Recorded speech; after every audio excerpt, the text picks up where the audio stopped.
राजनैतिक संगठन। सैंधव नगरों की शासन व्यवस्था के विषय में हमें कुछ भी पता नहीं है। इस संबंध में हम केवल अनुमान ही लगा सकते हैं। ऐसा प्रतीत होता है कि मोहनजोदड़ो तथा हड़प्पा का शासन सुदृढ़ दुर्गों द्वारा होता था।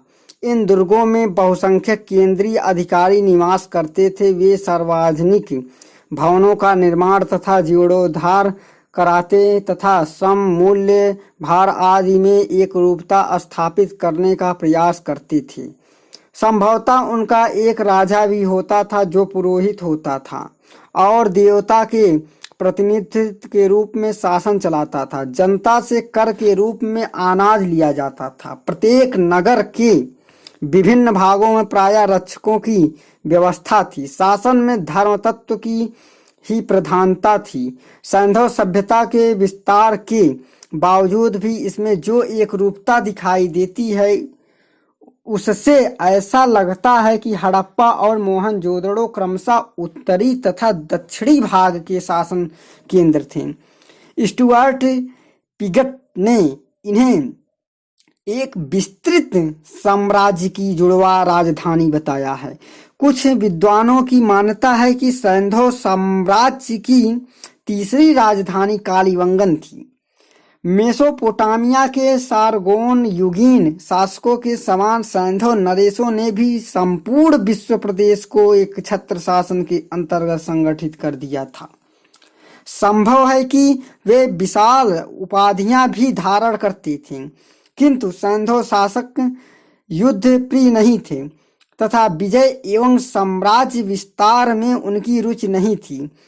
इसकी अपेक्षा वे व्यापार वाणिज्य में रुचि लेते थे। इसी कारण कुछ विद्वानों की मान्यता है कि इस समय का शासन वाणिक वर्ग के हाथों में था। बीबी लाल का अनुमान है कि सैंधव काल में कई छोटे बड़े राज्यों रहे होंगे तथा प्रत्येक का अलग अलग मुख्यालय रहा होगा, जैसा कि ईसा पूर्व 6वीं शताब्दी में 16 महाजनपदों की स्थिति में दिखाई देता है।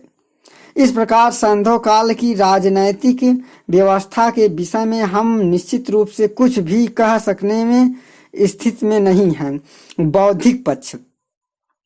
सैंधव सभ्यता के विभिन्न केंद्रों से जो उत्कीर्ण मुद्राएं मिलती हैं वे इस बात की निश्चित प्रमाण है कि इसमें लिपि का प्रचलन था, किंतु दुर्भाग्यवश लिपि के अपठित होने के कारण यहाँ के निवासियों की बौद्धिक पक्ष के विषय में बहुत कुछ कम ज्ञात है। अधिकांश विद्वानों ने इसकी लिपि को त्रिचित्राकार चित्राक्षर बताया है। इसके लगभग 400 अक्षर ज्ञात हैं, यानी चित्र के द्वारा बनाया होगा।